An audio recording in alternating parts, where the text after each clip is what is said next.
नमस्कार। मैं हूँ Rashmi Chaudhary and welcome to this video series. यहाँ हम कवर करेंगे नितिन सिंघानिया की आर्ट एंड कल्चर की फिफ्थ एडिशन, जो कि लेटेस्ट एडिशन है। इस किताब को हम थॉरली रीड करेंगे, जहाँ ज़रूरत पड़ेगी समझाएंगे भी, और साथ ही यूपीएससी और स्टेट पीएससीज में आए हुए प्रीवियस ईयर क्वेश्चंस डिस्कस करेंगे। इस सीरीज में एक वीडियो 30 से 35 मिनट्स की होगी, बट इफेक्टिव होगी। 40 से 45 लेक्चर्स में पूरी किताब कवर हो जाएगी। अगर आपने ये सीरीज 3 से 4 बार देख ली तो बिल्कुल ये किताब आपके दिमाग में छप जाएगी and your accuracy will definitely increase. Also आपका रिवीजन काफी आसान हो जाएगा। तो अगर आपको रिवीजन के साथ साथ वैल्यू एडिशन भी करना है तो ये सीरीज पूरी फॉलो करें। आपको बस अपने पास ये किताब रख कर मुझे सुनना है और इम्पोर्टेंट पॉइंट्स मार्क करने हैं। So without any further delay, let's get started. Hello and welcome back to the channel Ghatna Sutra. यहाँ हम कवर कर रहे हैं नितिन सिंघानिया की आर्ट एंड कल्चर की फिफ्थ एडिशन की किताब, जो कि लेटेस्ट एडिशन है। और हमने चैप्टर 20th इंडियन लिटरेचर का 2 पार्ट ऑलरेडी कर लिया है। आज हम तीसरा पार्ट स्टार्ट करेंगे, जिसमें हम स्टार्ट करेंगे विद सिख लिटरेचर। तो Sikhism, a relatively new religion, was established in the 15th century and is based on the teachings of Guru Nanak. The beliefs and philosophies of Sikhism are written in the religion's sacred scripture, the Guru Granth Sahib. Gurbani is the composition and hymns of the Sikh Gurus and the Guru Granth Sahib. The important literary work related to Sikhism are as follows. Adi Granth, it was compiled by Bhai Gurdas under the aegis of fifth Guru, Arjan Dev in 1604. अब आदि ग्रंथ से related ये question आ चुका है कि मतलब इस किताब को किसने कंपाइल किया था। तो गुरु अर्जन दास को ही आपको देव को ही आपको मार्क करना है। ठीक है, तो ये यूके पीसीएस 2022 एंड 2004 एंड 2005 सब में आया है। 2002, 2004, 2005 सब में ये पूछा गया है। It is a predecessor of the Guru Granth Sahib. The book contains the teachings of the Sikh Gurus and 15 Bhagats of the Bhakti and Sufi traditions. Guru Granth Sahib, the Adi Granth, was further expanded in 1678 under the 10th Guru, Guru Gobind Singh. It is of great importance to the Sikhs. It is regarded as the 11th and final spiritual authority of the Sikhs. It is written in the Gurumukhi script and is in a language called Sant Bhasha. Sant Bhasha contains words from various languages, for example, Punjabi, Upper Brahmisa, Hindi, Braj Bhasha, Sanskrit, Khari Boli, Persian. The book also contains the teachings of Bhakti saints called Bhagats, for example, Ramananda, Namadev, Ravi Das, Paramanand, Sen, and Surdas into Muslim Bhagats, Kabir, and Baba Farid. Dasam Granth, it is believed that the hymns written by Guru Gobind Singh are compiled in this book. However, many do not agree with this. These contain fables and Puranic stories. Some hymns of the book are supposed to be recited during the daily prayers called Nitnem. It is mostly written in Braj Bhasha with some parts in Awadhi, Punjabi, Persian, and Hindi. Janam Sakhi, these book contains the mythological and exaggerated stories of first Guru, Guru Nanak. The most popular book is Bhai Wala Janam Sakhi. Others are Mihirban Janam Sakhi and Adi Janam Sakhi. अब अरदास क्या है? So it is a set of prayers recited while performing the daily rituals in the Gurudwara, such as during the opening of the Guru Granth Sahib or its closing. It contains 3 parts. First one being the virtues of 10 Sikh Gurus, 5 Banis. These are 5 prayers taken from Guru Granth Sahib and Dasam Granth, which are recited daily as a commitment to the Sikh Gurus and Vaheguru.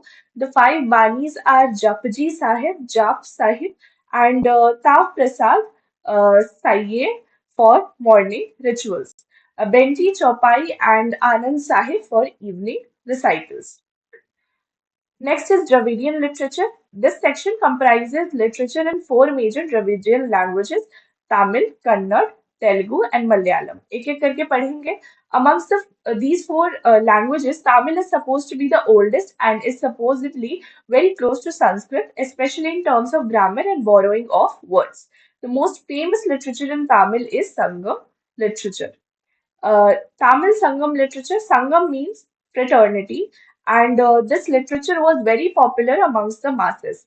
This literature is a collection of words that contains approximately 2381 poems that have been attributed to 473 poets.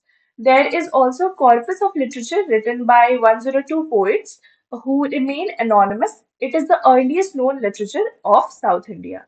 The poets included men and women from different classes of society. The literary traditions was so popular that the period between 300 BC and 300 AD, during which most of these were composed and compiled, is often called Sangam period. There are two major schools of Sangam literature. The first is Aham slash Agam or inner field, which concentrates on discussion of abstract human aspects such as love and sexual relations. The second school is the Puram or the outer field, which discusses human experiences and emotions such as social life, ethics, valor, and customs.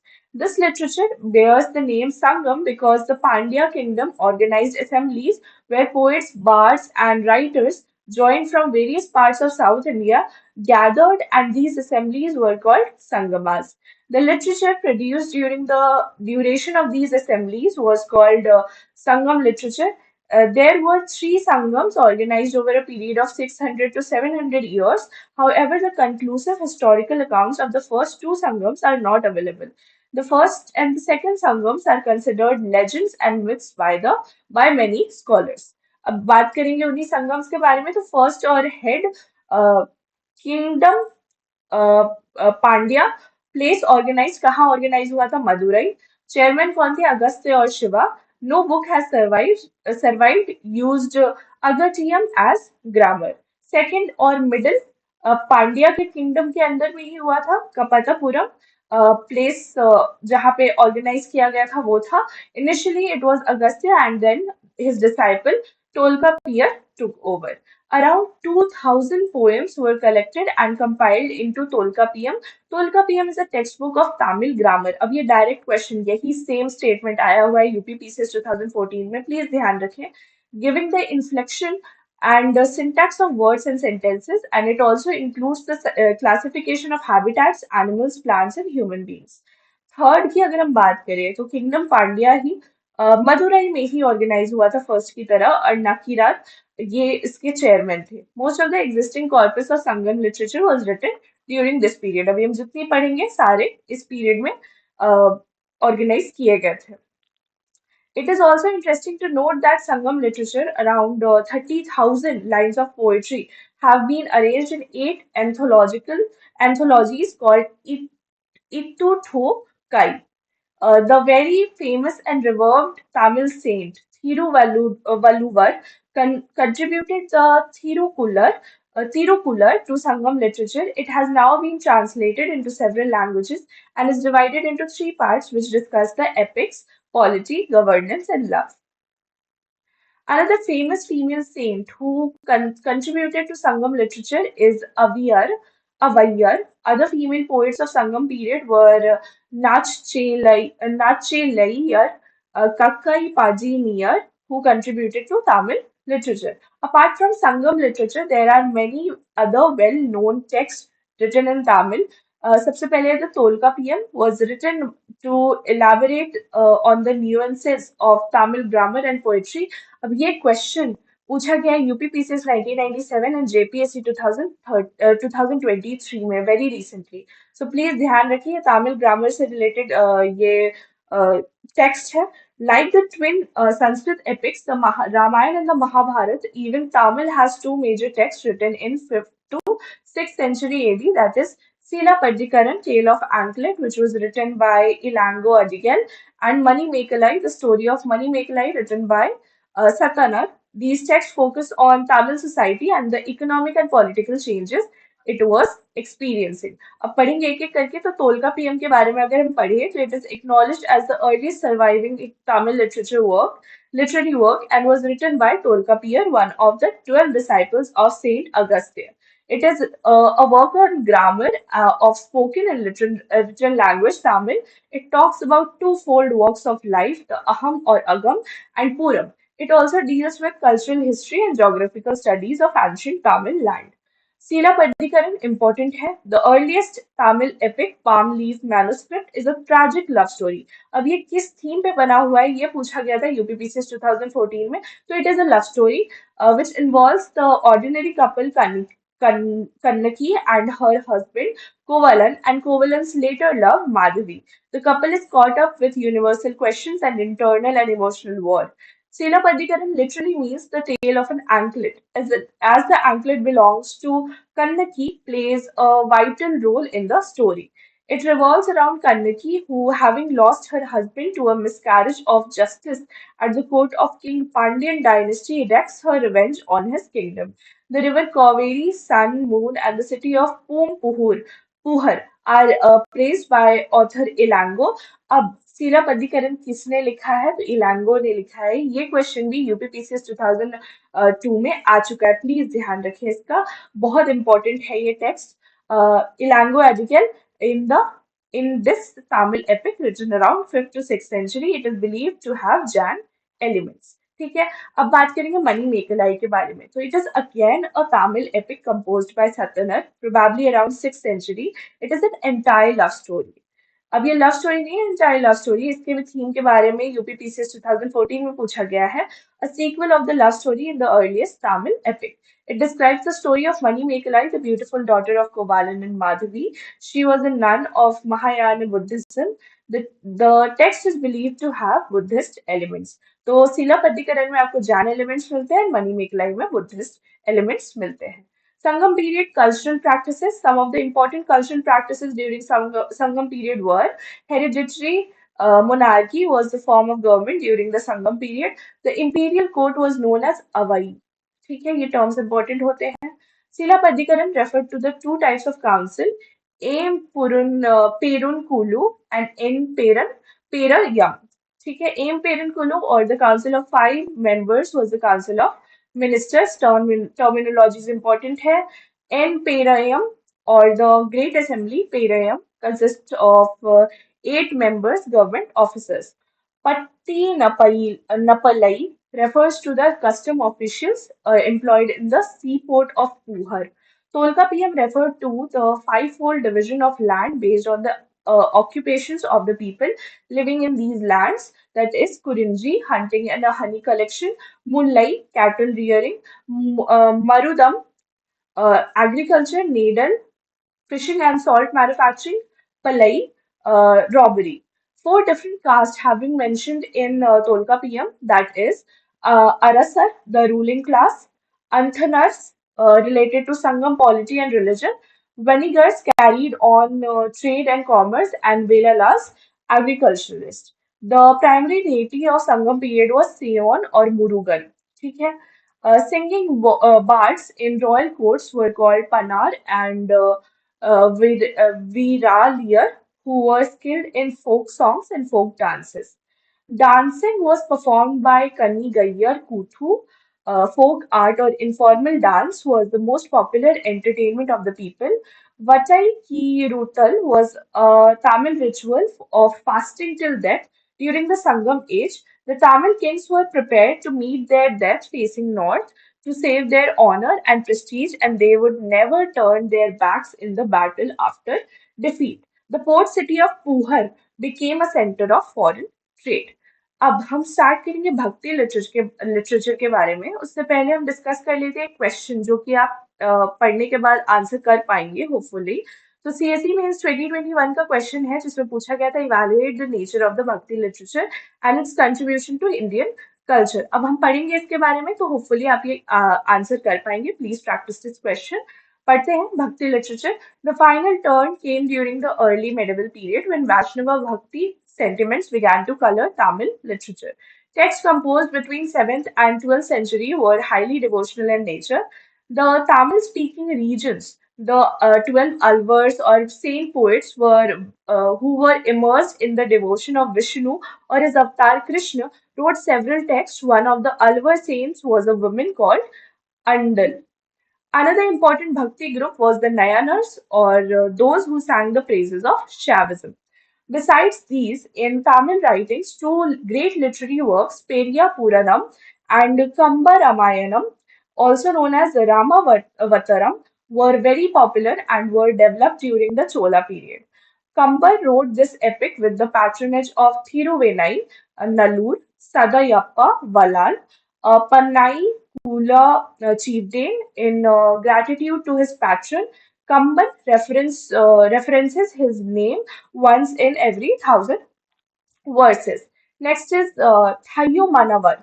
1705 to 44 was another Tamil spiritual philosopher who articulated the Shaiva Siddhanta philosophy. He wrote several Tamil hymns in his sitar poetry. He protested against the abuses of temple entry and the caste system. अब हम पढ़ते हैं पेरिया पुरानम के बारे में तो text Periya Puranam was written by Sekizar in 12th century AD during the Chola period. Role of Kolutunga. 2. And it gives a poetic account of the lives of 63 Nayanas. It is a masterpiece of Tamil literature and is ranked as fifth Veda in Tamil. ये important है, fact पूछा जा सकता है. अब हम पढ़ते हैं मलयालम लिटरेचर के बारे में तो Malayalam is usually spoken in Kerala region important है and the surrounding areas. Two of the major Malayalam works of the medieval period are Koka Sandisan and Bhas Kautilya, a commentary on the Earth Shastra. Bhasa Kautilya. Another major literary work in Malayalam is Charitam, an epic poem written by Chiraman in 12th century. Nizal Garland of the Sacred Shade, and Ramcharitam are two epic poems written in Old Malayalam. They belong to the Pattu genre of poems of Malayalam language and are the earliest literary works of Malayalam. Eduthajan, a strong proponent of the Bhakti movement, is known as the father of Malayalam language. Very important fact must be remembered. Valladhol Narayan Menon was a Malayalam poet in the 20th century and one of the triumvirate poets of modern Malayalam poetry, along with Kumaran Asan and Ullur S. Parmeshwar Iyer. His magnum opus is the Mahakavya Chitra Yogam. ठीक है अब बात करेंगे Telugu literature के बारे में so linguists have argued that Nannaya, 11th century AD, was the first poet in Telugu. अब ये factual question आ सकता है एग्जाम में. He translated the Mahabharata from Sanskrit to Telugu. ठीक है. The oldest Telugu inscription is the Tippalar inscription and the Bhodam Kudu inscription from the 7th century AD. Several great works have been written in Telugu, but it reached its zenith during the Vijayanagar period, which is also known as the golden age of Telugu literature. It is also called the Prabandha age because poets like Alasani Pedana wrote during this period. Kavyas which are popularly known as Prabandhas. One of the most successful work in this period is titled Uttarahari Vamsam, which was composed by Nachana Somanath, a well-known court poet in King Bukka II. Hariharan बुक्का के बारे में आपने पढ़ा होगा विजयनगर में वही है. Not only were the court poets producing outstanding literature, even some kings composed exceptional poetry, such as Krishna Dev Raya, very famous, 1509 to 29, who wrote अमुक तमल यदा अमुक तमल यदा. अब कृष्ण देव राया ने अमुक तमल यदा लिखा है. ये question Rajasthan administrative services 2021 and CSC 1993 दोनों में पूछा गया. Very very important to note. During Krishna Dev Raya's reign, 8 learned Telugu poets were attached to his court. They were called Ashtadiggajas. Very important to note. Very important question. Rajasthan administrative services 2010 में पूछा गया है. किसी भी exam में आगे पूछा जा सकता है. Very important terminology as well. Alasani Pedana, also known as Andhra Kavita Pitamahu, इन्होंने इनका जो ये नाम है कि आंध्र कविता पितामहू किससे कहा जाता है, ये आरएस मतलब राजस्थान एडमिनिस्ट्रेटिव सर्विसेज 2023 अभी इसका क्वेश्चन है. ठीक है, ये हम पढ़ रहे हैं अष्टदिग्गजास के बारे में. ठीक है, Nandi Thimmana Parijatapaharanamu based on the story of Harivamsham. Tenali Ramakrishna very very famous, हमने कार्टून भी देखा है इनके बारे में था. एक बुद्धिमान लिटरेट। ठीक है, तो तेनाली रामन हमने पढ़ा था, तो इनका पूरा नाम तेनाली रामकृष्ण है। He was a court jester and poet. He is said to have been a duo with the king, and the stories of Tenali Raman have been circulated even in modern times. हमने भी देखा है। अब इनके जो famous work है उनका नाम है पांडुरंग महात्म्यम, घटित का चाल, महात्यम, वैष्णव डिवोशनल टेक्स्ट है ये, एंड उद्भट राध्या चरितरामू, ये आपका शैवाई टेक्स्ट है। Ramaraja Bhushanudu, also known as Bhattu Murthy, इनका फेमस है वासु चरितम। ठीक है, और नसारा पालियामु, ये भी इन्हीं का है, रामराज भूषानुडू का। और हरिश्चंद्र नलोपाख्यानम, काव्यलन काव्यलन संघ हमू संघर हमू। ठीक है, तो ये भी इन्हीं का है। मदया गरी मलाना, ये दूसरे पोएट हैं, और इनका जो वर्क है वो है Rajashekhara Charita, about the love and the war of king Rajashekhara of the kingdom Avanti. ठीक है, अय्याला राजू भद्रुडू, इनका जो फेमस वर्क है उसका नाम है राम भू दयामू।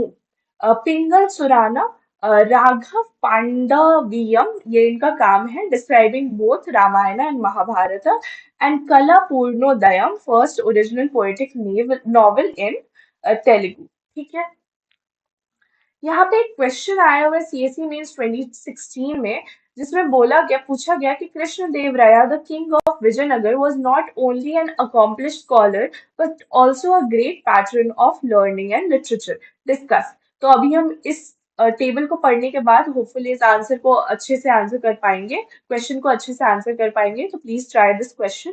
कृष्ण देव Rai, great scholar and patron of literature. He was a scholar and patron of many languages, which included Telugu, Kannada, Tamil, and Sanskrit. The reign of Krishna Dev Raya 1509 to 29 in the Vijayanagar Empire is known as the golden age of Telugu literature. Eight learned literary persons were attached to his court, and they were called Ashtadiggajs, the most important one being Alasani Pidana, जिनके बारे में हमने पढ़ा. He patronized the Kannada poet Malla Narya, Chatu Vittal Anantha and Anatha and Thimana. Vyasatirtha, a Kannada saint, was his Raj Guru. Krishna Dev Rayana Dinachari in Kannada is one of his famous works. He, while traveling via Vijayawada during his Kalinga campaign, himself wrote Amukta Malyada, जिसके बारे में हमने पढ़ा, which is a treatise stating the instance of Lord Vishnu in his dream. He also wrote treatises in Sanskrit, which included Madalasa Charita, Satyavadu Parinaya, and uh, Rasamanjari and Jambavati Kalyana. He patronized the Tamil poet Hari Das. 20th century modern Telugu literature was shaped by K. Veera Shalingam Panchalu, who wrote the first Telugu novel Rajashekara Charit Ramu. ठीक है, अब हम बात करेंगे Kannada literature के बारे में। तो the Jain scholars made the first foray in Kannada literature. The best example of the Jain influence text is Dharmanatha Purana by Madhava on the life of 15th Tirthankar. Kannada is the second oldest language in South India. The oldest Kannada inscription is Halmidi inscription from the 5th century AD. Several other Jain scholars wrote on teachings of this period. For example, Urita Vilasa, who wrote Dharma Parikshe. One of the first recorded texts in Kannada is called Kavi Raj Marg, which was written by Amog Varsha I in the 9th century. He was also a very powerful Rashtrakuta king. He also authored Prashnottara Ratna Malika in Sanskrit. Kannada language has many great poets, but the three gems or Ratnaraya were unparalleled. They were Pampa, 9 to 10th century AD. ये Kannada language से related थे। ये CSE 1997 का question है, please note this carefully. आपको ऐसे ऐसे questions भी आ जाते हैं जिसमें आपको लैंग्वेज से रिलेशन पूछा जा सकता है, तो वर्क से नहीं, लैंग्वेज से। Next is Ponna, 9 to 10 century, and उसके बाद Rana, 10 to 11th century AD. It was also in the 10th century that Pampa, better known as father of Kannada, wrote two of his greatest poetic works, Adi Puran, which in written in Champu language, and Vikram Arjun Vijay, also known as Pampa Bharata. Pampa, who was renowned for his mastery over the ras involved in poetic compositions, was attached to the court of Chalukya Arikesari. ये पूछा जा सकता है. The second gem, or Ponna, has written a famous treatise titled Shanti Puran, a biography of the 16th Jain Tirthankar Shantinath, and the third gem, Rana, has authored Ajit Puran, based on the life of second Jain Tirthankar Ajit Nath. These two poets were attached to the court of Rajputa King Krishna III. Another creation of Rana is Sahasa Bhima Vijay, also known as Gada Yudh. Gada Yudh. Ponna was bestowed with the title Ubhaya Kavi Chakravarti for his command in both Sanskrit and Kannada. Although Kannada became a full-fledged language by the 10th century, the growth of Kannada literature has been closely attributed to the patron from the Vijayanagar Empire. Once the literature flourished, several books clarifying the grammar of the language were written, such as Sabdamani Darpan by Keshi Raj. Several quasi-religious texts were also composed in this period. Narahari composed Toravi Ramayan, which is inspired by Valmiki Ramayana and is said to be the first story of Rama in Kannada. Another famous text was Jamini Bharat, which was written by Lakshmi Shah. With what sets Kannada literature apart was its close association with the people who read it. The title of being the people's poet was given to Sarvajana, 16th century, who composed Tripadi, three-line poems. Even more exceptional is Honnama, the first poetess of some repute in Kannada, who wrote Haji Badeya Dharma, duty of devout wife. Madan Vijay or Kabigara Kava was written by Andaya. This is the first pure Kannada text without any Sanskrit word. Champu kya hai? So it is a literary style that is a combination of poetry and prose.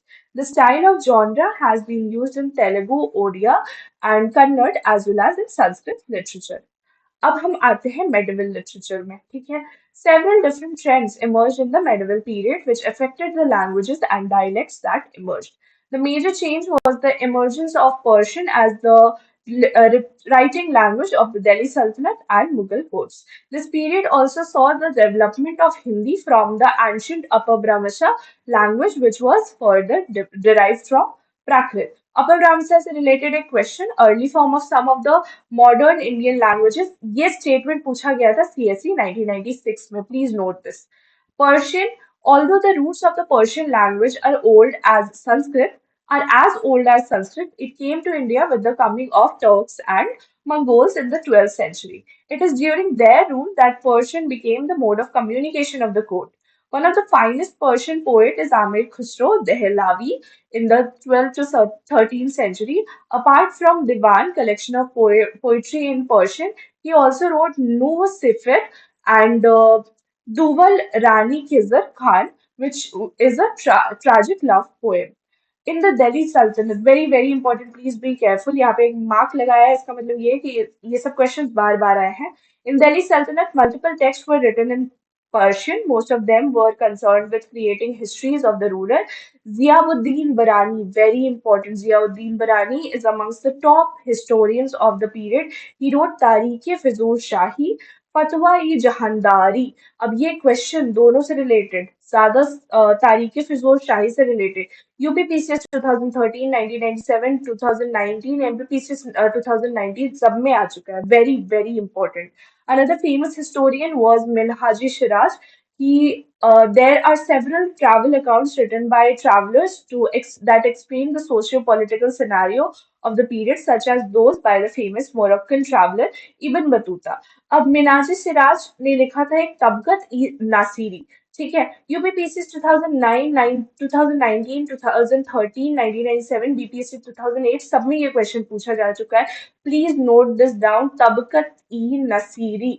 The production of and dissemination of literature in Persian shot up in the Mughal period. Mughal Emperor Babur wrote his autobiography Babur Nama Tuzuk-e-Babari in Turkish, which provided important information about the Mughal conquest in India. अब तुजुक-ए-बाबरी के बारे में question UPPCS 2009 में आ चुका है। One of the greatest sources about the period of Jahangir was Tuzuke-Jahangiri autobiography of Jahangir. Another important work is Humayun Nama, which gives an account of Humayun's life and his struggles to get the throne. It was written by his half sister Gulbadan Begum. अब इन्होंने ये question कि हुमायूं नामा किसके द्वारा लिखा गया है, ये question BPSC 2017, JPSC 2016, UPPCS 2002, 2004 and UKPCS 2010 सब में आ चुका है। मार्क दिस, जितने स्टार लगाए, जितने हाइलाइट्स करे कम है। Very important. The greatest emperor of this period was Akbar, and Aine-Akbari, volume 3 of Akbarnama, written by his court historian Abul Fazl. अब आईने अकबरी किसने लिखी है? अबुल फजल ने लिखी है। ये छत्तीसगढ़ पीसीएस 2020 एंड बीपीएससी 2002 का क्वेश्चन है direct. Is the best example of the literature of this period. He ordered several translations of Sanskrit texts such as Ramayana and Bhagavad Gita and several Upanishads into Persian. The Mahabharata was translated into Persian and was called Razm Nama by Badoni 1540 to 1605. अब रज़्मनामा किसका translation है Persian में? महाभारत का। ये question UPPCS 2001, 2003 and RAS Rajasthan administrative services 2016 का है। Very important. Haji Ibrahim Sirhind translated the Atharva Ved in Persian in 1574. Akbar founded Maktab Khana or the House of Translational Works in his capital Fatehpur Sikri. Faizi, elder brother of Abul Fazl, was considered a master of Persian poetry and was amongst the Navratnas in the court of Akbar. Very important information. He translated Bhaskaracharya's Leelavati in Persian. अब लीलावती किसने लिखी है? भास्कराचार्य ने लिखी है। ये question UPPC 2017 में पूछा गया है। तारीख Akbari, also known as Muzaffarnama, compiled by Muhammad Arif Khandari, the first chronicle of Emperor Akbar's reign, is an important source of information in the 16th century history of India, particularly the formative history of the career of his career. This book is compiled by Muhammad Arif Khandari. One of the highly illustrated works from this period is called Hamza Nama, which depicts the story of mythical prince, Persian hero Amir Hamza.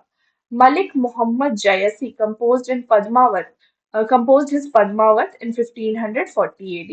Several texts were produced in the period of Shah Jahan, especially about the emperors such as Shah Jahan Nama by Inayat Khan. अब ये question कि शाहजहां नामा किसने लिखा है, ये सीजीपीसीएस मतलब Chhattisgarh PCS 2015 में आ गया है। Jahanara Begum, daughter of Shah Jahan, wrote Munis al-Arwa, which is the biography of Sheikh Moinuddin Chishti as a tribute to the great Sufi saint. In the Aurangzeb's period, several state satirists, Jafar Zatali wrote Kulliyat, collection of poetry. For example, Jafar Zatali, Padshah Nama was written by Abdul Hamid Lahori and about Shah Jahan's was about Shah Jahan's reign. Alamgir Nama, History of Aurangzeb, was written by Mirza Muhammad Kazim. Questions पूछे जा सकते हैं इससे. Aurangzeb's eldest daughter, Zebun Nisa, was a great poet and her writings were compiled posthumously as Diwani Makfi. She was imprisoned by her father during her late 20 years of life. Kalila wa Dimna is the collection of fables in the Arabic, which features animals including two jackals named Kalila and Dimna, and appearing both as narrators and protagonists. The book is a translation of Sanskrit text Panchatantra, which was translated into Old Persian. अब पंचतंत्र का Persian translation क्या है? कलीला व Dimna है। ये UPPCS 1999 का question है। Please note this down. In the 6th century and was translated into Arabic in the 8th century. Do we have time left? No, we are off limits. So let's stop here. एक और lecture लगेगा and ये chapter complete हो जाएगा. We'll probably start another chapter as well in the next lecture. So till then, keep watching घटना सूत्र and keep learning. मिलते हैं next lecture में. Bye.